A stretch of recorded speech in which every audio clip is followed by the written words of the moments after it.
acompaña Isel Guerra para la primera revisión de las noticias internacionales. Hay mucho ocurriendo en Estados Unidos, pero por cierto, hasta ahora el ojo está en Medio Oriente con Israel e Irán en esta confrontación armada. Isel, buenos días. ¿Cómo están, Carola? Isel, Seba, muy buenos días. Sí, ha sido una jornada bastante noticiosa precisamente en el Medio Oriente con todo lo que ha estado ocurriendo en estas últimas horas. Por ejemplo, las autoridades israelíes han actualizado la cifra de víctimas fatales en este cuarto día de intercambio de disparos con misiles que han lanzado tanto Israel como Irán durante esta jornada de día lunes. 8 personas fallecidas entonces.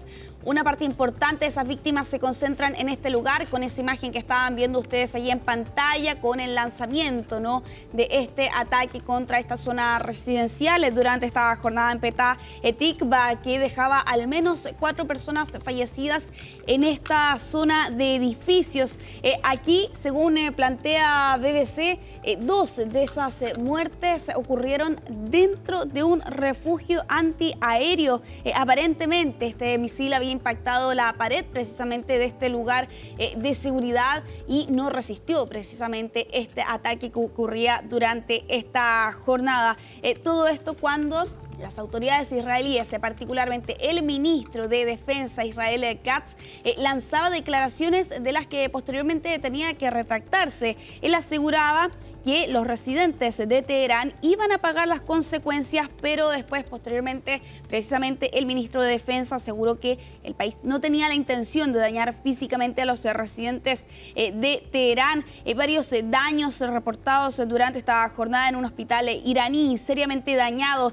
También las fuerzas de defensa de Israel dicen haber destruido 1/3 de los lanzadores misiles tierra-tierra, así como también el cuartel general de las fuerzas Quds de Carola, Seba, en lo que han sido jornadas bastante complejas. Evidentemente se ha agravado la situación en el Medio Oriente, fuego cruzado que ha estado escalando en estas últimas jornadas y, por cierto, Seba, también con estas imágenes de la interceptación de los misiles que hemos visto desde el viernes cuando se agravaba la situación en Medio Oriente. Claro, y a diferencia de lo que ocurrió el año pasado, cuando se produjeron en algunos intercambios, ataques, fue mucho más corto, más breve, muy acotado también, sin daños a civiles.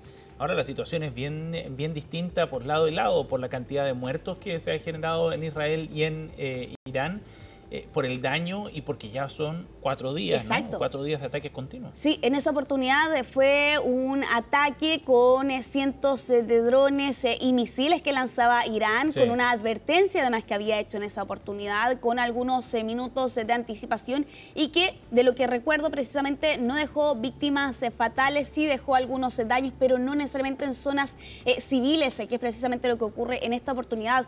Estamos hablando de, hasta este momento, 24 personas fallecidas en Israel, 224 en Irán, que es la información. 10 veces más muertos en Irán que en Israel. Y con las autoridades del régimen iraní que señalan durante esta jornada que dentro de ese listado hay mujeres y niños también dentro de los fallecidos. Y mujeres, según dice Irán. Exactamente. Aquí el ministro de Asuntos Exteriores de Irán niega que estos ataques que haya lanzado Israel en estos últimos días sean ataques quirúrgicos, como lo plantean las autoridades israelíes.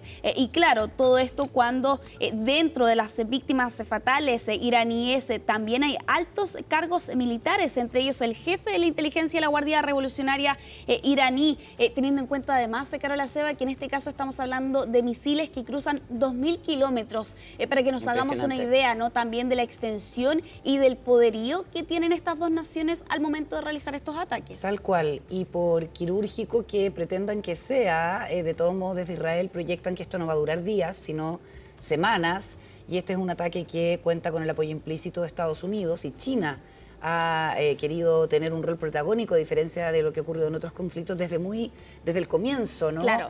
Llamando a Israel a detener las hostilidades, y ahí claramente hay una alineación de poderes bastante clara, a diferencia de, como digo, de lo que pasó en un primer momento, por ejemplo, con la invasión rusa a Ucrania, en que China mantuvo un silencio cómplice, podríamos decir, de Rusia durante mucho tiempo, a pesar de que ya luego es bastante explícita la postura que tiene respecto a ese conflicto. Pero En este hay que ver cuán lejos pretende llegar China como una especie de garante de el fin del conflicto. Exacto. O de ser una especie de garante de que la paz se concrete. Sí, y al menos hasta este momento ya hay dos naciones que han apuntado precisamente en esa misma línea.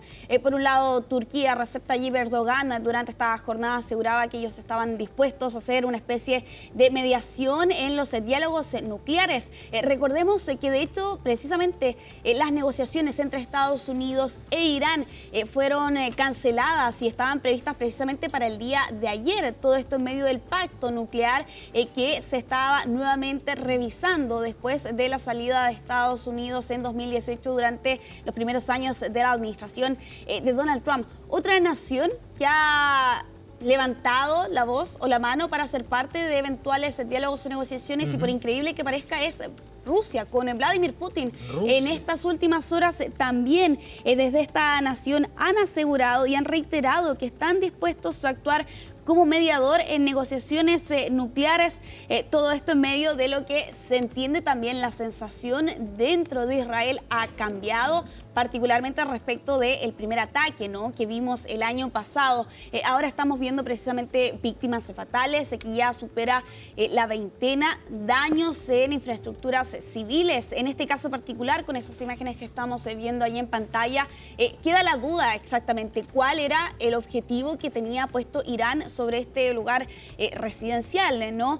Y todo esto cuando hay que entender que tanto la cúpula de hierro como otros sistemas de defensa antiaéreo tienen un porcentaje bastante alto de fiabilidad para interceptar los misiles, pero no son infalibles. Y eso hay que tenerlo en cuenta cuando se entienden estrategias, por ejemplo, de sobresaturar precisamente este tipo de defensas, lanzando una gran cantidad de misiles o de otro tipo de armamentos como drones o cohetes, ¿no?, en medio de esta escalada que hemos visto en estos últimos días. Claro que en la práctica, al sobresaturarlo, permiten abrir ciertas brechas que son aprovechadas por otros misiles, ¿no? De alguna manera esa es la estrategia, así se entiende. Exactamente, sí, lo hemos visto en algunas imágenes, particularmente el día viernes, ¿no?, que fue dentro de lo más dramático la cantidad de misiles que intentaban ser interceptados, por ejemplo, por la cúpula de hierro, la onda de David, que son algunos de los sistemas de defensa antiaéreos con los que cuenta Israel, donde permiten interceptar misiles de corto, de largo alcance, ¿no?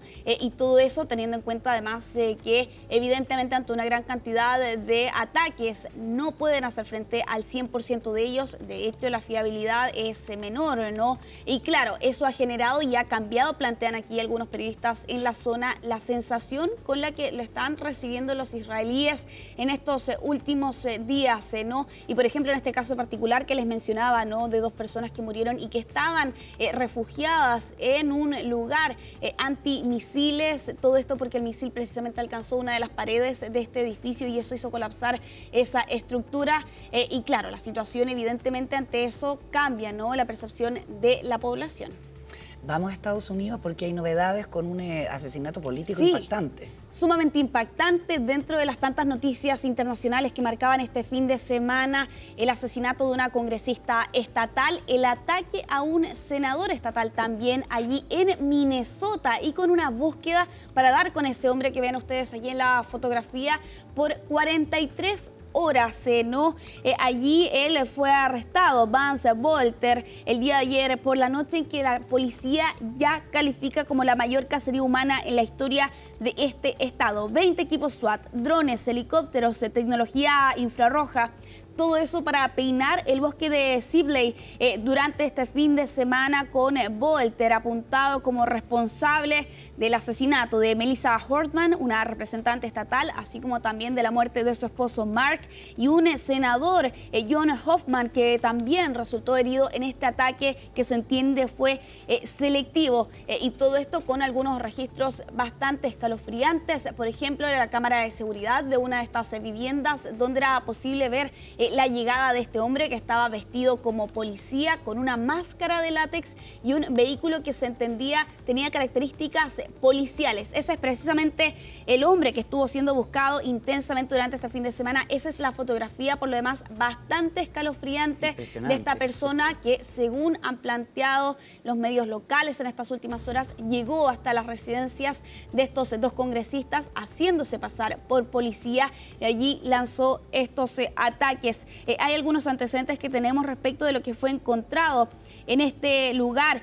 Se habla de un manifiesto, también se habla de un listado de personas, figuras, congresistas, estos dos congresistas, otros legisladores y activistas en favor del aborto, teniendo en cuenta además, por cierto, que al menos en el caso de esta representante, ¿no?, que fue asesinada, se trata de una representante demócrata. Todo esto además en un fin de semana bastante convulso, Carola, Seba, como por ejemplo las protestas No Kings que se realizaron en varios puntos de Estados Unidos y el desfile militar de Donald Trump que también realizaba en Washington D.C.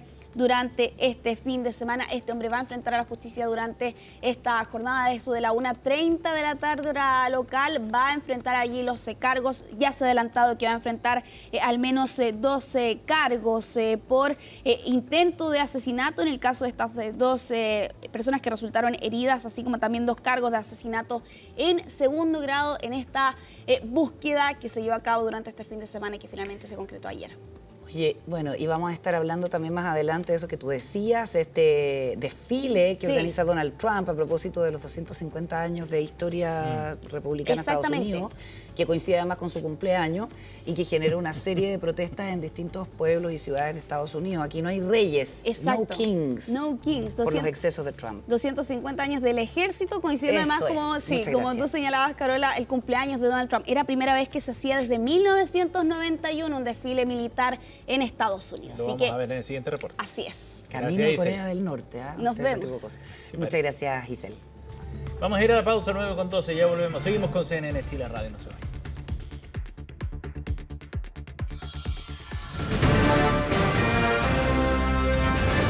Hacemos una pausa y ya regresamos con CNN Chile Radio, AM.